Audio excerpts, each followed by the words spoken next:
Welcome to the Sex, God, and Chaos podcast, a conversation built to help you address the mess, connect the dots, and defeat addiction. Doing your work matters because if nothing changes, then nothing changes.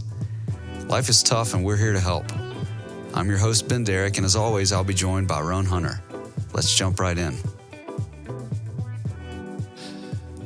I know what we're going to call this episode. All right, I'm anxious. What is it? Roan explains women. It's going to be a very short episode. We can knock this out in about 10 seconds. Yeah, just a shrug of the shoulders. Doesn't even show up on microphone. Yeah, that's all I got. Thank God this is not information that originated with you, right? No, we're passing on information. That's what we're doing. I always say, I only work with men in my counseling office.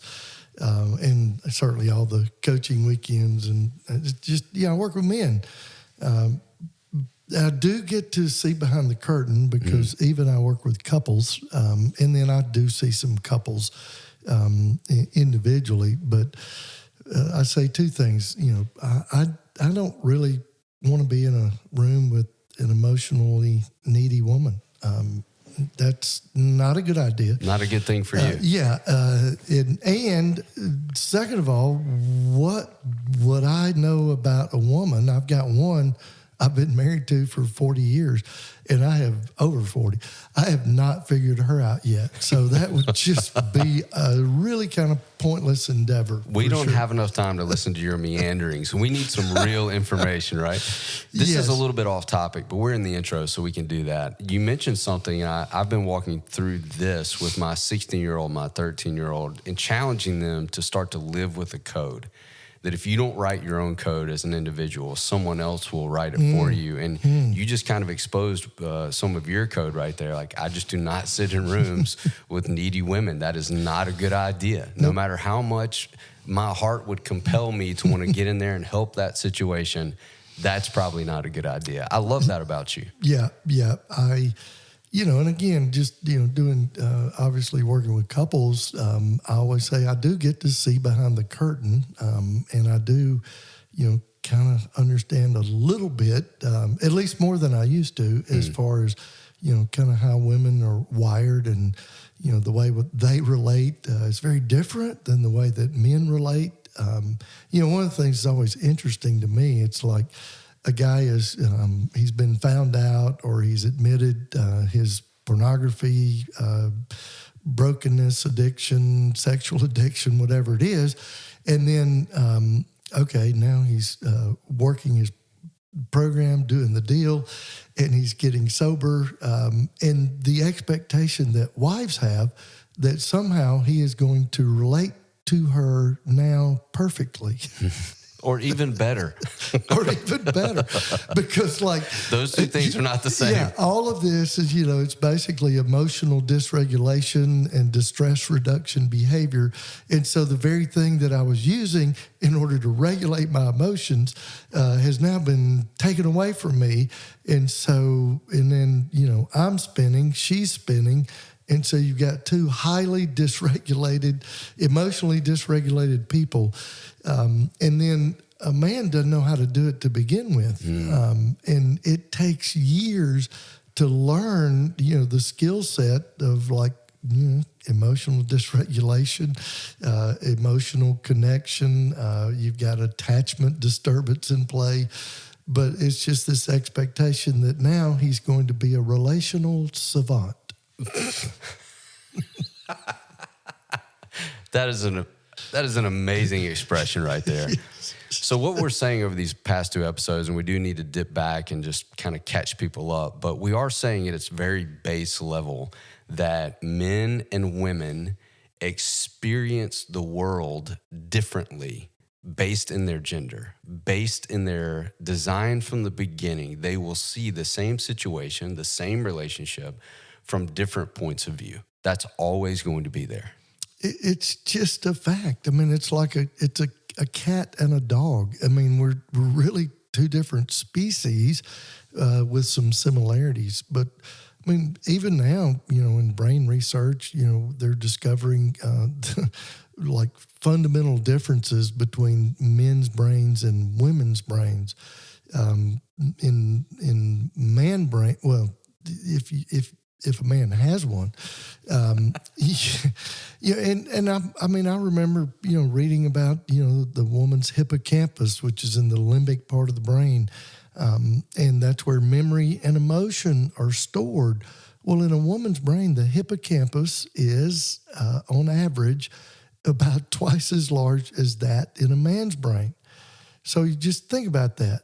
Her brain, she's got twice the capacity for memory and emotion. That's why she can remember what you were doing, what you said, the argument you had, how you said it, what you were wearing, where you were, and how she felt 10 years ago. And, we as men, we can hardly remember what we did yesterday. And so, it's like, I think I threw the book across the room, literally, because I'm like, well, crap, she's right. Yeah, that's right. I had a guy say yesterday, I don't even remember where my keys are, much less what happened yesterday, right? Yes, and we are, as in our last episode, interestingly enough, the remembering one. The remembering one. I always say our greatest strength is always our greatest weakness. So if we are the remembering one, we're also the forgetting one.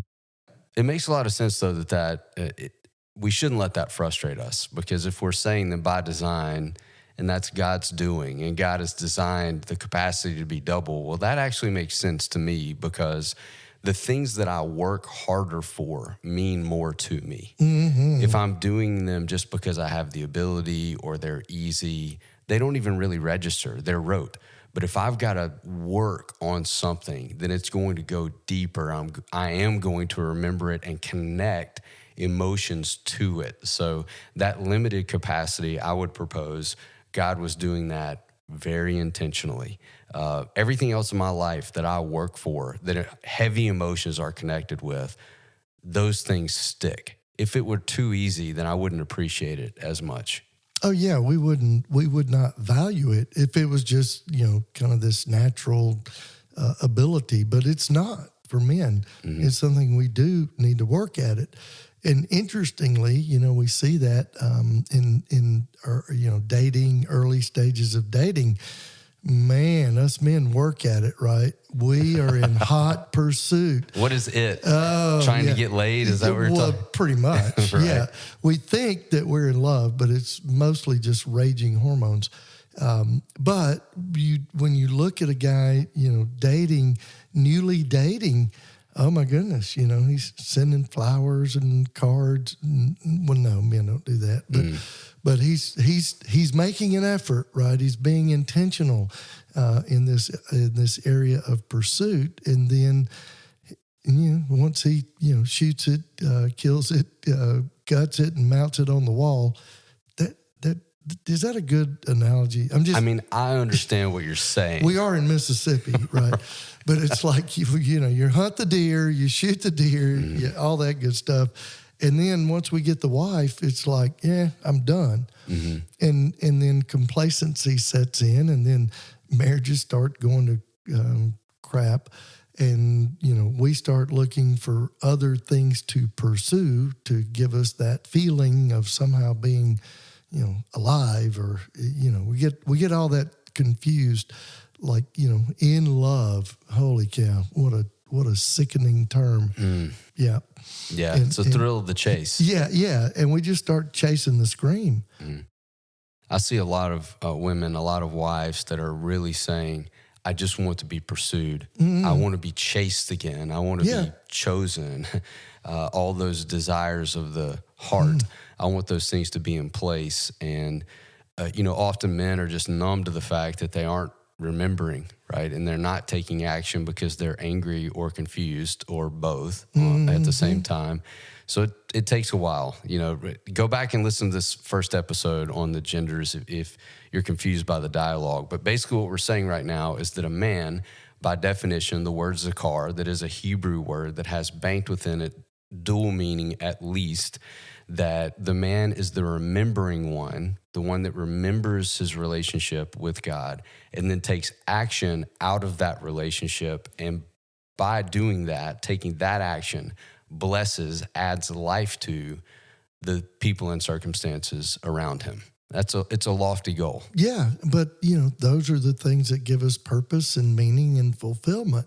And we see it all the time. You can't take it with you. And nobody's going to put it on their tombstone. Wish I'd have spent more time at the office. I mean, we intuitively know these things. Yes. But we're so inundated, enculturated into this mindset that, well, that's how this is supposed to work.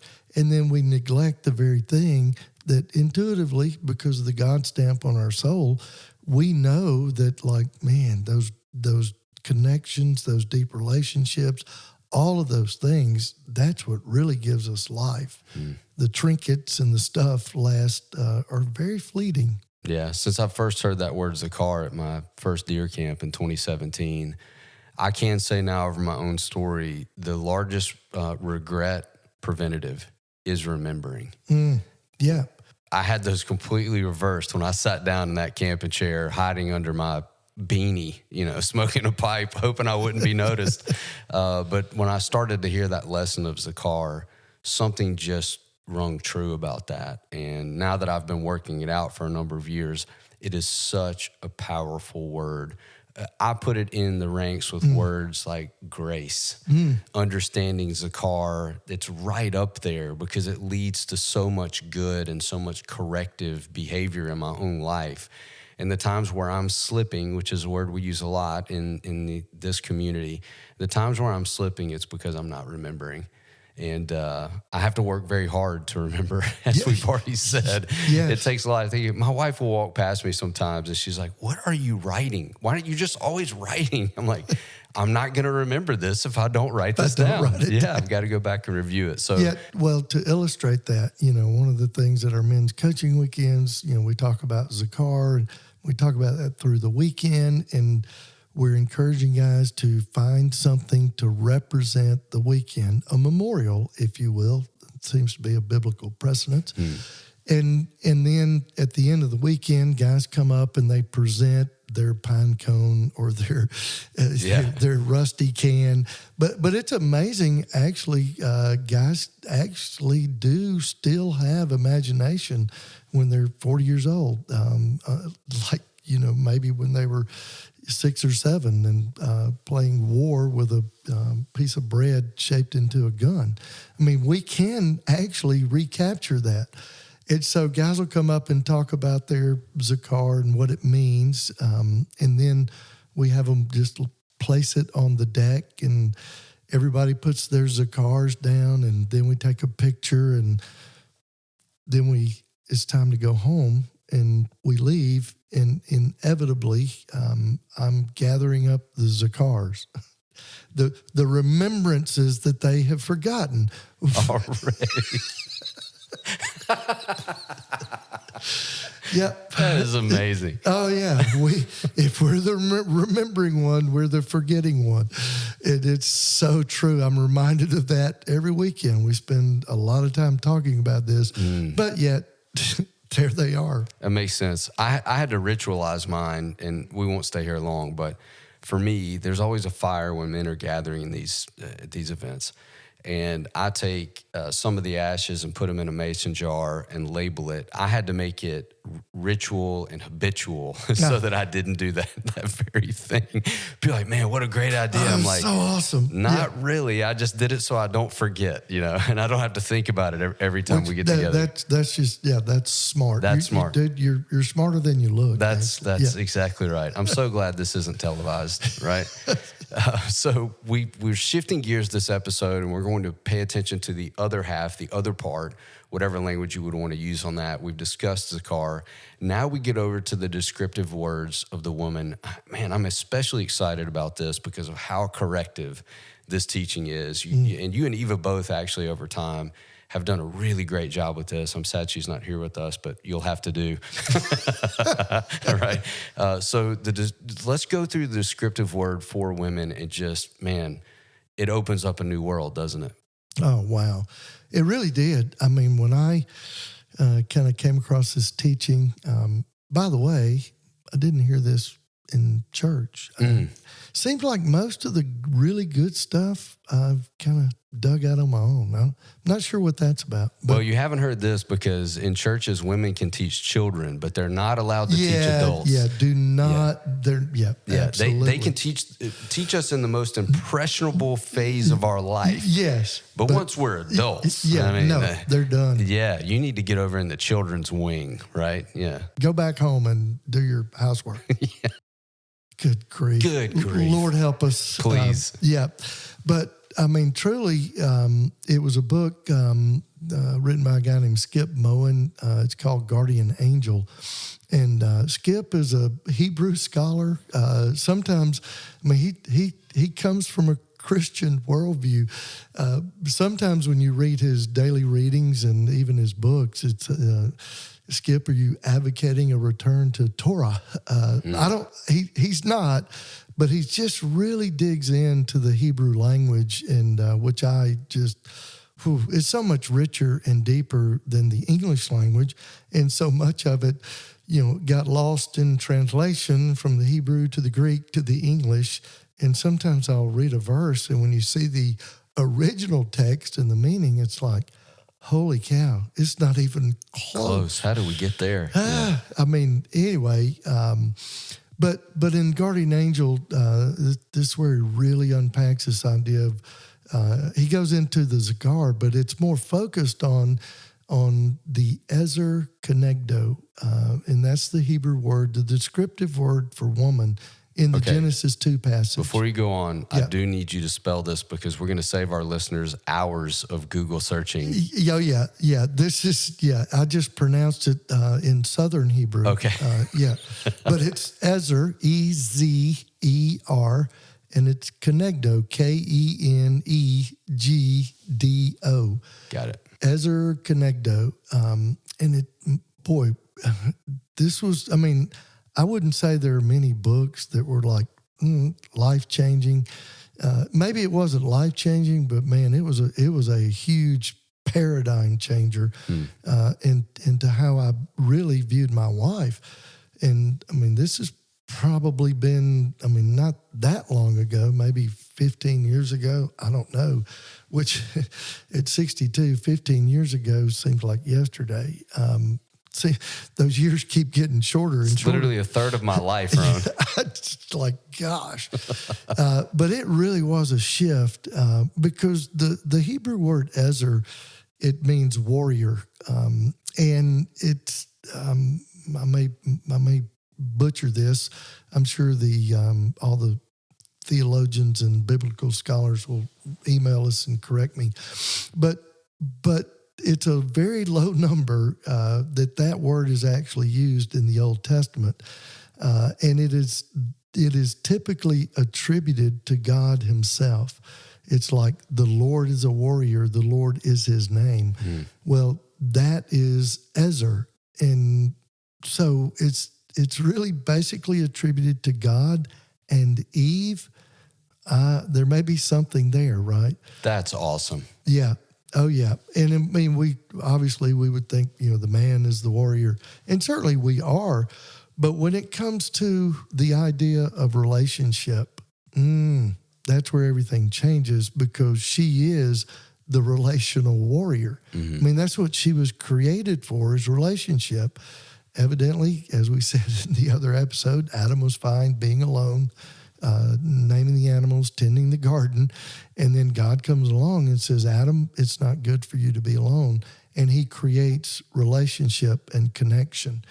And so with a warrior. With the warrior mentality. Man. And so even in that, it's like this idea that, anything that is a threat to the relationship, she is built and designed and created to come up against it, right? And I always say she can be your greatest ally or your worst damn enemy. Man. If we're out there doing things that threaten relationship, well, that's what she's there for. Yeah. Anything that's a threat, whether that's, deer season starts in November and I go to the woods and I don't come back until, end of January, every weekend hunting. And, she probably is going to come up against that. And, Right. But the way guys frame that is, man, she's just always trying to tell me what to do and control me, and she won't let me go hunting. Well, no, stupid. She is actually doing what she was created to do, because you being gone all the time from her and the kids is a threat to the relational world.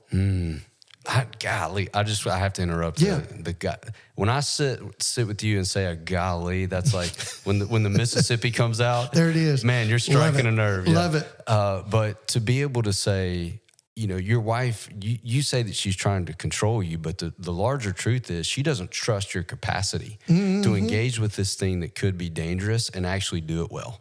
Yeah. That's the real message. 100%. Yeah. And typically one of the things that she's saying is, we've got to go to church. You've missed church, 10 weeks in a row, and we got to go to church. But what she's doing is what she was created to do. She was created to help us remember the helper, the helpmeet, which are really lame terms, because what is she helping? Well, she's helping point us back to God, relationship with Him. And that's why she'll nag you about going to church. But what she's doing is what she was created to do. She's pointing her man back to God to remember primarily that relationship, and then her, and then out, it just ripples out from there, right? Yeah. That first part of that, the Ezra part of it, to be connected to God, isn't that everything? Not to go and to chase this rabbit, but isn't that everything that our culture has been feebly attempting to try to empower women with in the wrong way? Yes. Right? You are a warrior and you can be seen apart from man. Right. And it's like, well, a large part of that activates in relationship with men. Isn't that beautiful? Yeah. I mean, we're created for one another. And just that idea of when, two becoming one. And I believe this is the oneness, because when she's operating in her strength, which is the Ezer Kenegdo, and Kenegdo is that's kind of the connecting one, obviously. She's really the relational strength. She's the spiritual guide. Oh, gosh, hang on. I didn't say leader. I just said guide. Well, they didn't hear this. I edited it out, but I just fell out of my chair and had to get back in it. What did you just say? Oh, my goodness. But she really is, because she's more intuitive emotionally. Obviously, she has more relational stick-to-itiveness, and she is that part of God in flesh. And so she's all of those things. And she is all about connection. She's about relationship, because that's what she was created for, to be and to do. And it's what she does. And it's so interesting. I've seen it in my own life. When I, as the Zakar, when I am remembering God and acting on that, initiating with her, with Eva, relationally and emotionally, well, Eva is created and designed. She will respond. That's the created design. And mistranslation, but that idea of like husband's love, which is, by the way, is a very action-oriented word, not all the craziness that we have attributed to it. But it's like husbands love, wives respond. It must have been a man maybe that made it wives submit, but man, that submit thing, I don't know where that came from. But I've seen you get visibly angry about that. Yeah, because I have all these things, when I experience the reality of it in my own life, and then I get to sit with it and watch it unfold as a couple begins to actually operate this way. I know that submit is a total off mistranslation, because she's designed to respond. And again, the husband as the head, it's like it's the head of a river. It's not, I'm the head of this household, but I'm the head of the river intimacy, and everything flows from the head, and I set the tone. And if I'm doing my part as a man, which personally I don't like, God put it all on us. That kind of sucks. Yeah. But somehow he did, and that's the way it is. And so I have to do the deal. Man, it really actually works because she will respond when I initiate relationally and emotionally. I've seen it, experienced it, and I continue to watch it unfold in the lives of many others. Well, God believes in us. He knows our capacity more than we do our own. I'll admit to you, yes, it is frustrating. But when I start to live that way, man, I see this happen in my own life, in my own marriage, that my wife does begin to respond in a way that matches. It's like, oh, something about this feels right, you know, in the same way that something about that submit feels wrong. And you and I, we argue with a lot of people. Okay. It's kind of a sport, actually. We argue most with the biblical scholar who would accuse us, well, you're rewriting the Bible. And I'm like, actually, no. You have just doubled down in believing in an already rewritten version of the Bible. And if you really want to go toe-to-toe with me, which I'm pretty confident you don't, but if you want to go toe-to-toe to me, then we'll start talking about how Jesus roamed the earth, correcting inappropriate and incorrect interpretations of the things that he said and that his Father said. You know, Amen. And that's what we're doing here. And I think there's going to be a lot of freedom here for women who have been bound, who have been restricted. Their warrior part of themselves has been taken away by the church. It's disturbing and troubling because what we're saying is, in order for you to be a good woman, you have to actually separate yourself from your designed identity. And what we're saying today is, don't you ever. Yeah, absolutely. Don't you ever stop fighting for what you know is right and defending against things that could be threats to relationships. Because if that stops happening, then we know, and I'm just continually baffled why more people aren't cluing in to, especially people inside of the church, to people like you and people like Eva who are approaching their work from a biblical worldview and are sitting with the actual effects of their professed theology in pulpits. This is where this takes people. It feels like to me, and especially if you're a pastor leading a congregation, you should, first of all, you should be in your own therapy. Second of all, you should pay for an additional hour where someone could say, all right, what are the effects of the way that we're teaching these things? And this is one of those things, and I think it's why it makes you angry and me angry as well about proxy. When we see women who have been, in effect, have been neutered to say, well, I can't be who I'm designed to be. I just have to submit to terrible sex, to terrible leadership, to terrible guidance in my finances, and I just got to keep this ring on and hope all this crap works out. There are so many women, and we know, listening to this podcast that are trapped in that exact space. So the next question is, if I'm a warrior and I'm connected, but I don't have that as part of my reality, it's not surrounding me, how do I go about creating that in my most important relationships? How am I seen and heard? What do I do? Well, I think, so much of just the working with women, oftentimes it is the idea of like her really beginning to find her voice. And if the husband is out there, just doing whatever, it's interesting, wives will stick around. Women actually, they're the relational strength. They're the relational glue. And when a guy goes off to rehab, be it drugs, alcohol, sex, rock and roll, she will stick and she will stay. And then when he goes off again for the second time, she will stay. I mean, and you'll see this, like, man, he may go 3, 4, 5, but boy, she hangs around. Now, the clinicians in those treatment places, in the crazy counseling world, they're saying, oh, well, she's just codependent.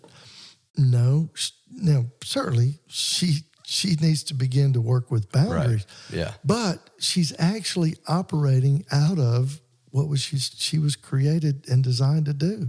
She's the glue. She's the relational strength.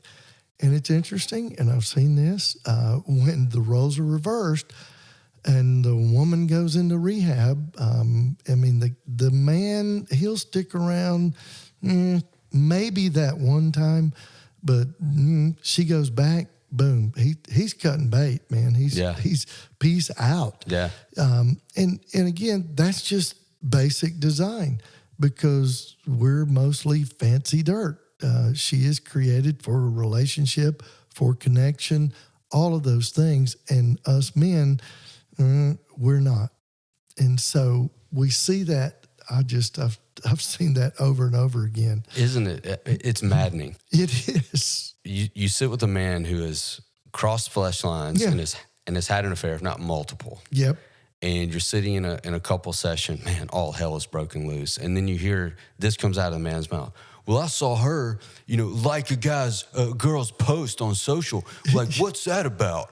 I'm like, oh my gosh, man. I mean, she hit a heart on a picture. Yeah. And you're equating that with you meeting. Somehow that's equal. Yeah. That's equal with you meeting a woman at a hotel and having sex this weekend. Yeah. Yeah. But the intensity feels the same. So I've started talking to men by saying, look, man, the more that you do this, you're abusing your wife. Totally. And they're like, no. I'm like, no.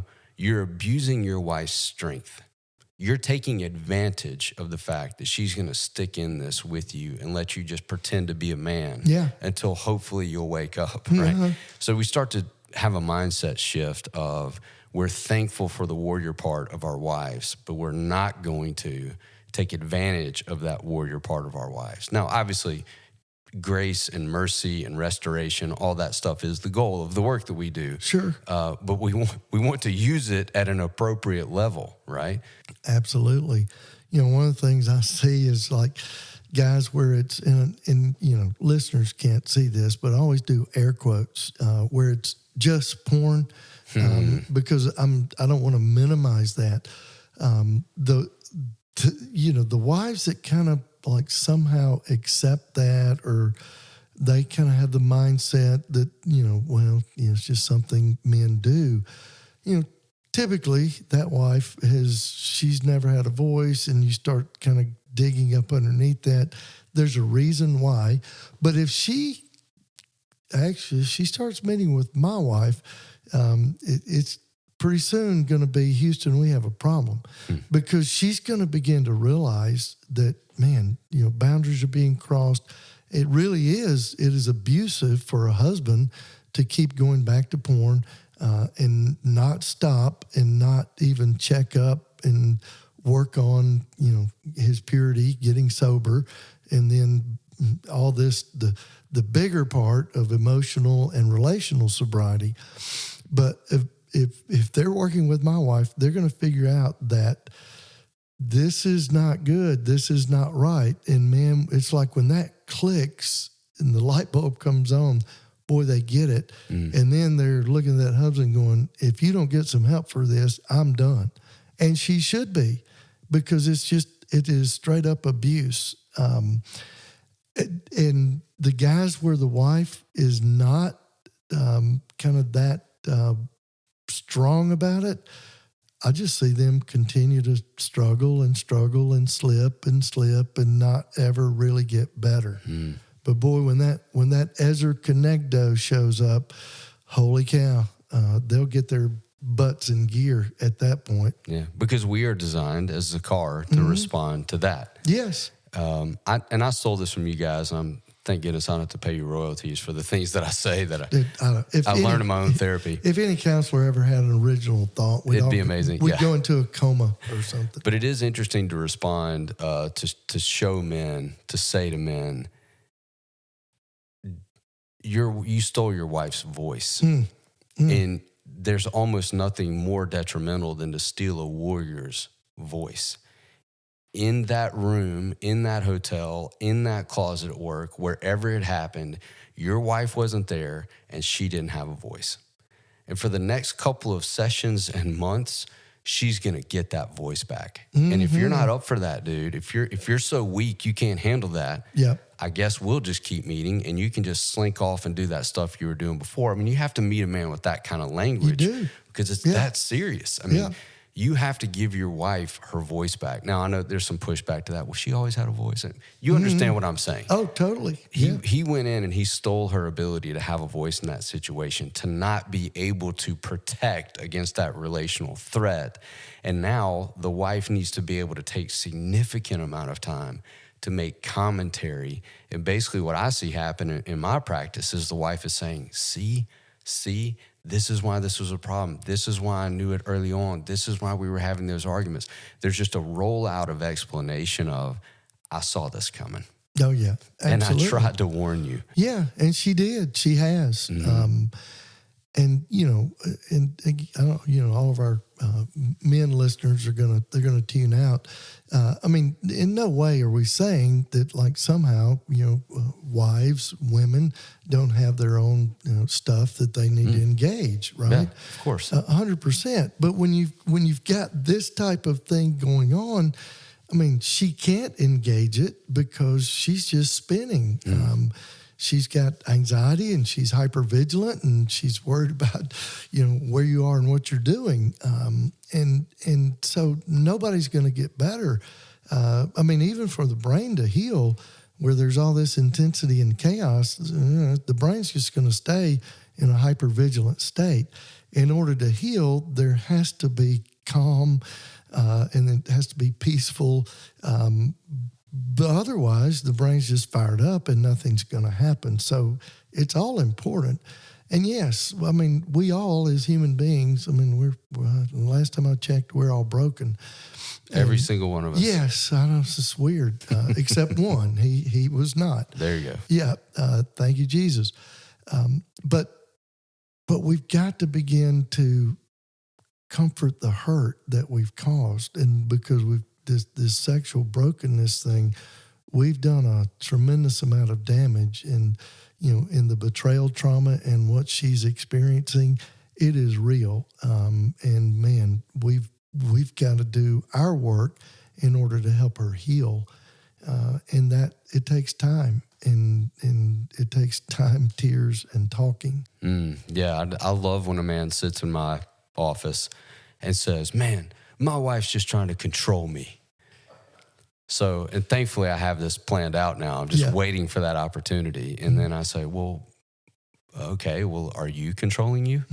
Mm-hmm. And then they're like, oh God, why did you ask that question? I'm like, well, somebody's got to be controlling you. Yeah, so if it's not you, then it's probably going to be her. So if you want her to be less, and I'll do the air quotes, controlling, then maybe you should step up and start doing the things like remembering and acting, right? And we see this all the time, don't we? That the spouse will then go off shift, will step down out of that hypervigilance, and will be able to engage relationally in a way where they are not, as you say, spinning. Yeah. Right? So it gets both parties exactly, not just what they want, but what they need in order to be together in a coupleship. Something we haven't talked about, and I'd like to take some time to do it now. Nobody teaches us how to do this. Wait, I thought you went to cemetery and you learned it there. I also got married. I mean, I also have cemetery? a father. Right? Yeah, you did. I got married. I have a father. I have Christian friends. I had God knows how many pastors. No one sat me down and said, hey, man, I had one guy in my life, and thank God he was honest about a few things. And man, did I need those few things in the first 5 years of my marriage. But I do not recall someone sitting me down and saying, look, this is going to be really important. You're not just going to intuitively understand how to be married to a woman, one woman, the wife of your youth for over 20 years. You're going to need to stay in steady school about this. But here's the crash course. Here's the boot camp. We have women in the same position. It's like, well, what do I do? Well, the whole focus of all of this coupleship is that first point of contact, basically, as husband and wife, and it's a fantasy. It's a party where people are going into debt. They're getting drunk. The pastor's like a pastor for hire out of the Yellow Pages. Do you know how many weddings I did in my time as a pastor? Well, I didn't even know the people. Yeah. They're like, we went there Easter one time, and we got your number from a buddy of ours. I'm like, well, the best is funerals, right? when you don't know him at all. Oh, man, what am I supposed to say about this guy? And in Mississippi, everybody's a saint when they die. It's easy. Everyone. We're just trying to infect the fantasy with the truth, right? And that's the difference. So as we're talking about the woman as a warrior, we're talking about her being primarily focused on that connection. We see this inside of women and their relationships, although often we should probably invite Eva in to do an episode on this, how difficult it is for women to stay in relationship with one another long term. But they are, in the beginning stages, way more intuitive about it.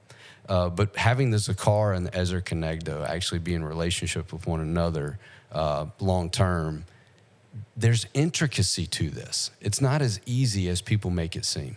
Mm-mm. And, it's just interesting. Jesus, when he said, go and make disciples, he's talking about going and building more churches and making sure that everybody has more Bible knowledge, right? Jesus did not do that. What Jesus talked about was the heart. Jesus talked about awareness. Jesus talked about relationships. And somewhere along the way, we just decided that the way that you grow a Christian is formation by information. And it's like, man, that sounds exhausting. You did it for... Hey, easy, man. Way too many years. Yeah, but that's kind of where we are in Western church, evangelical church. And Jesus is like, he's teaching us how to live life, not just get more Bible knowledge. And life is lived in relationship and just this, all of the, emotions, relationship, all the stuff that takes us all out. I think Jesus had a lot to say about that. I think of the verse because we think of women as, they're kind of these dainty little creatures and they're kind of like a little exquisite teacup and they'll break really easy. I have sat and watched women deal with some really hard stuff. And women are, when it comes to relationship, they have a strength there that men don't have. That's why they're kind of the relational guide, right? Hey, true story here. Yeah. One day, my mom was at Wendy's with my older brother, and the lady inside disrespected my brother with some sort of comment that she made. And my brother's a teenager. Like, he probably egged it on. My mom gets out of the car, and this was when the person backed up, the door would shut automatically. Do you remember those? Yeah. The person backed up because my mom was being so aggressive.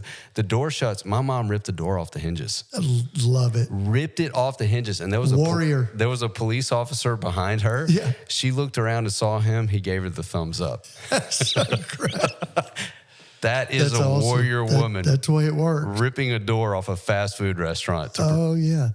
And it's like when Peter writes, live with her, live with the woman as a weaker vessel. Well, maybe we need to rethink that because somewhere, Paul wrote, in my weakness, God shows up. He is strong. So maybe Peter is affirming the relational strength of woman, the Ezer Kenegdo, that in her weakness, she is strong because she is more attuned to God and his relationship with us. The idea of dependence on God is not lost on as many women as it is on men. And again, I wish that were not true. But I wish I could say something different, but it is fact. Yeah. And we spend most of our days interacting with men in relational difficulty. That's what were we thinking? So let's wrap the episode up this way because, and I love the fact that we're really willing to rib on men because God knows we deserve it, right? Well, it'd be kind of stupid for us to, I agree. Talk about women. I agree. I'm not that dumb. You might be, but I'm not doing that. Yeah, I am. But only after we turn the recording off. But so I'd like to end the episode this way where we're talking about the togetherness, the cooperation, the two calling out the strength in one another, the the two becoming one is the biblical language that's used very often. When a man says that, he usually means sex, and we need to have more of it because it's biblical. Well, no, you mean when the pastor says that? Or when the pastor says it. Because that's what he says. He's the man have in sat the in pulpit. those services, yes. So you didn't preach that ever, did you? No, but I got dangerously close. Yeah, you skirted the line. I did, and I hope that recording has now vanished. Absolutely. In the pages of history. But I can admit my mistakes. I'm growing that way, yes. right? But part of the magic here, as we've talked about the Zakar and the Ezra Kenegdo, is that they're designed to, how would you describe it? Fit, work together.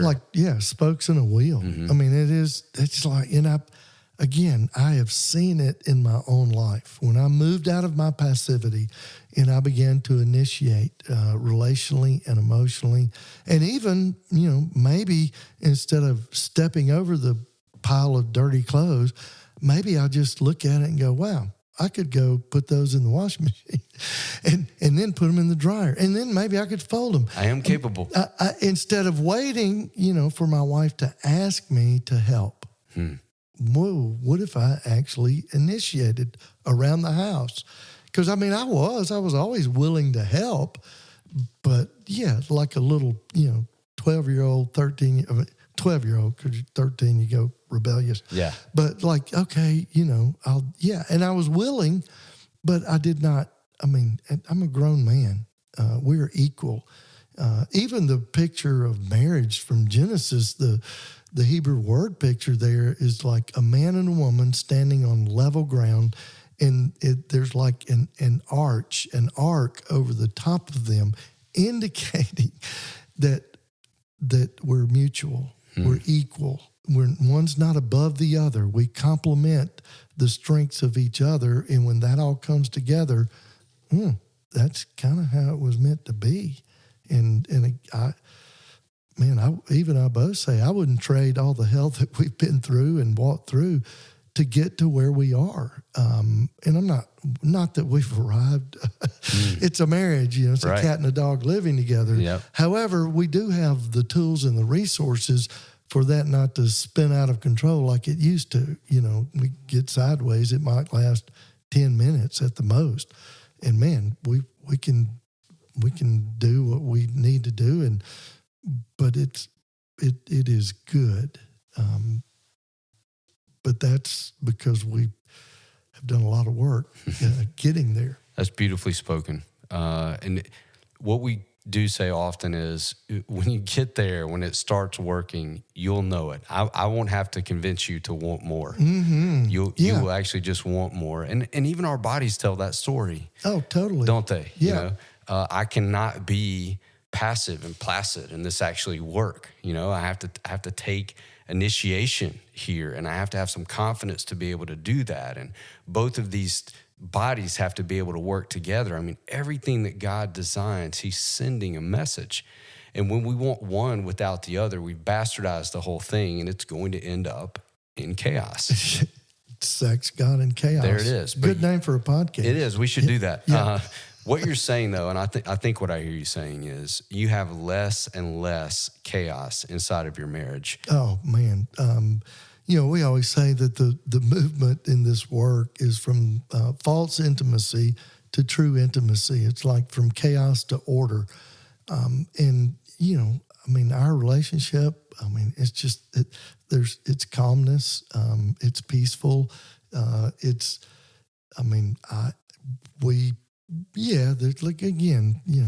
we're going to have just the wires get stuff, crossed. Yeah. But day in and day out, wow. I think it's what we're all longing for, but we have no idea how to get there. Mm-hmm. Because as you said earlier, man, who's teaching this? Who's showing us this? Our moms and dad didn't know it. Even if they stayed together, because most moms and dads, the divorce rate in Christian world is just as high as it is out there in secular world. Mm-hmm. And so where would we gain this? It doesn't get preached in church other than, read your Bible, memorize some precepts and some principles. But man, you've got to get down into the bone and marrow of your life and just the generational dysfunction that has been passed on. It's overwhelming, and certainly you're not going to be able to do it on your own. Yeah, no doubt about it. So our encouragement would be, if this episode or these two episodes in particular surrounding descriptions of gender and how they work together have been helpful for you, please hit that little box with the arrow, share it with someone else. Definitely give some feedback to us. We would love to hear from our listener base. Where do you feel like this has been true in your life? What are the things that are still confusing? Because we could do more of this, right?